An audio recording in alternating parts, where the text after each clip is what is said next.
Hello students, I hope you all are doing well. और आज के इस वीडियो में हम स्टार्ट करने वाले हैं measure of central tendency, mean, median, mode. Central tendencies के अंडर में हमारे कोर्स में है मीन, मीडियन और मोड को फाइंड करना।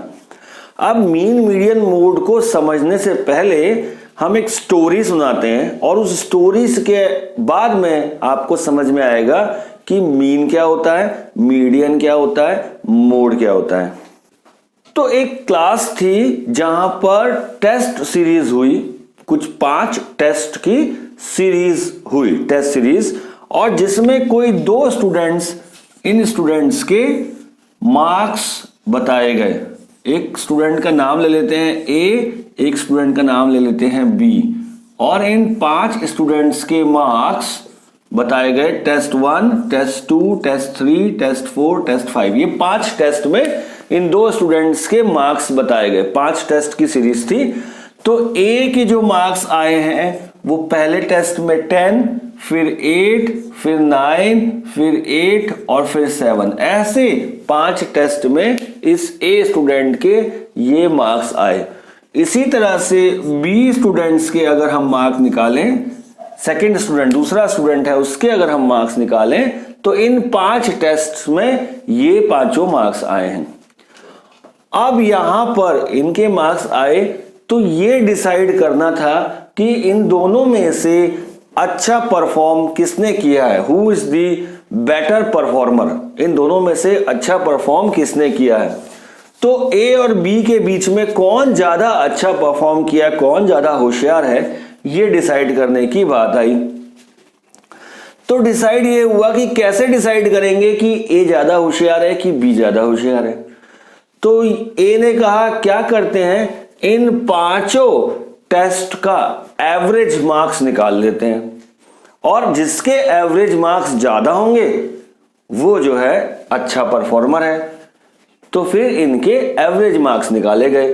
तो एवरेज निकालना हमको आता है। एवरेज मार्क्स ए के क्या होंगे, एवरेज मार्क्स हो गए, इन सबको ऐड कर दिया। 10, 8, 9, 10, 8, 9, 8 और 7, इन सबको ऐड किया और 5 से डिवाइड कर दिया। एवरेज निकालना हमें आता है और इसका एवरेज निकालोगे so it comes out to be 8.4। इसी तरह से बी के एवरेज मार्क्स निकालो। एवरेज मार्क्स बी के निकालोगे तो इट विल बी 4 + 7 + 10 + 10 + 10, ठीक है, बाय 5। यहां इसके एवरेज मार्क्स निकालोगे it comes out to be 8.2। 4, 7, 10, 10, 10, 8.2 average marks आ गए। तो अब यहां पर समझ में आ गया कि ए का परफॉर्मेंस बी के परफॉर्मेंस से बेटर है। सो ए बी के कंपैरिजन में ज्यादा होशियार है। ये बात यहां से क्लियर हो गई एवरेज मार्किंग करके, एवरेज मार्किंग। पर बी को यह बात अच्छी नहीं लगी। बी ने कहा कि अगर किसी भी कारण से इन 5 टेस्ट में से कोई भी रीजन से किसी एक टेस्ट में अगर मेरे मार्क्स कम हो गए तो क्या मैं खराब परफॉर्मर हूं, क्या मैं कम परफॉर्मर हूं। ये बात तो सही नहीं है। मैंने अच्छे स्कोर किए हैं लेकिन एक टेस्ट में मेरे मार्क्स डाउन हो गए किसी भी कारण से, तो मेरा परफॉर्मेंस खराब हो गया। इस तरह से तो सही नहीं है। बात सही है, लॉजिकल, मेक सेंस कि हमारे पास जितने भी डाटा हैं उस डाटा में से अगर कोई एक पुअर हो जाता है बाय एनी रीजन, किसी भी कारण से, तो हमारा पूरा परफॉर्मेंस खराब हो जाएगा। ये तो सेंस नहीं बनता। सो हमें कुछ और तरीका सोचना पड़ेगा। तो क्या तरीका सोचे? सो बी ने सजेस्ट किया कि हम अपने मार्क्स को असेंडिंग ऑर्डर में लिख देते हैं और जो बीच वाले मार्क्स होंगे उसको चेक कर लेते हैं। चलो देखो, सो ए ने क्या किया, ए और बी ने अपने मार्क्स को असेंडिंग ऑर्डर में लिख दिया। सो असेंडिंग ऑर्डर में लिखेंगे तो पहले आया 7, फिर 8, फिर 9 और 10। असेंडिंग ऑर्डर में ए के मार्क्स है। बी के मार्क्स भी असेंडिंग ऑर्डर में लिख देते हैं, बी ने अपने मार्क्स असेंडिंग ऑर्डर में लिख दिए।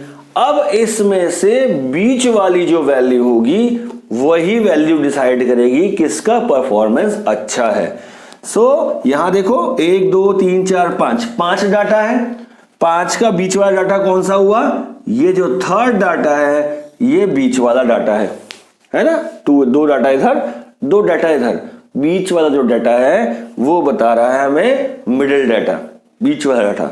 अब इस केस में ए का है मार्क्स आ रहे हैं 8, मिडिल वैल्यू 8 है और बी की मिडिल वैल्यू 10 है। सो बी कह रहा है कि भाई मेरे मिडिल वैल्यू ज्यादा है इसीलिए मैं ज्यादा अच्छा परफॉर्मर हूं, ठीक है। सो यहां आई बात मिडिल वैल्यू ऑफ डाटा, किसी भी डाटा की मिडिल वैल्यू, ठीक है, क्लियर। लेकिन उसके लिए डाटा को आपको अरेंज करना पड़ेगा इन असेंडिंग ऑर्डर और डिसेंडिंग ऑर्डर मिडिल वैल्यू निकालने के लिए। यहां इस केस में हमने असेंडिंग ऑर्डर लिया है। तो बी का कहना है कि मेरा परफॉर्मेंस ज्यादा अच्छा है। अब ये बात ए को नहीं अच्छी लगी, ये कुछ सही नहीं लग रहा है, ये कोई तरीका सही नहीं है कि आप असेंडिंग ऑर्डर में लिख दो और मिडिल वैल्यू फाइंड कर लो। तो ये वाली बात थोड़ा सा और कोई आइडिया देखना पड़ेगा, ये आइडिया ए को नहीं जमा। तो ए और बी ने फिर मिलकर क्या डिसाइड किया, ए और बी ने मिलकर कहा कि भाई मेरे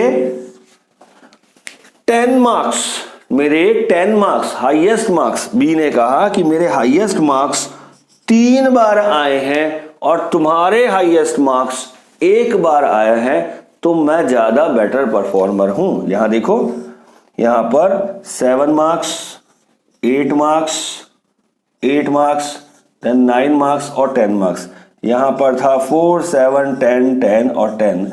तो यहां हाईएस्ट मार्क्स मेरे 3 बार आए हैं, आपके हाईएस्ट मार्क्स केवल 1 बार आया है, इसीलिए मैं ज्यादा बेटर परफॉर्मर हूं।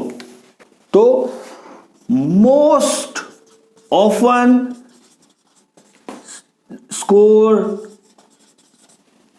Data, most often score data, जो मार्क्स सबसे ज्यादा बार आए हैं उसको कंपेयर कर लो कि किसके मार्क्स ज्यादा बार आ रहे हैं, कौन सा नंबर है वो बार बार रिपीट हो रहा है, वो उससे चेक कंपेयर कर लो और डिसाइड कर लो कौन ज्यादा बेटर परफॉर्मर है।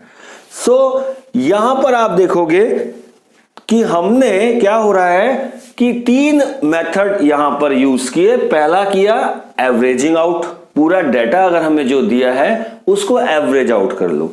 दूसरा मेथड हमने यूज किया कि डाटा को अरेंज कर लो असेंडिंग ऑर्डर में और फिर उसकी मिडिल वाली वैल्यू फाइंड कर लो, मिडिल डाटा कौन सा है वो फाइंड कर लो। और तीसरा मेथड है मोस्ट ऑफन स्कोर डाटा, जो सबसे ज्यादा बार यूज हो रहा है डाटा, उस डाटा को हम रिकॉर्ड कर लेंगे और उसके अकॉर्डिंग हम कंपेयर करेंगे। सो अब क्या सही है क्या सही नहीं है ये अभी डिस्कशन का इश्यू नहीं है।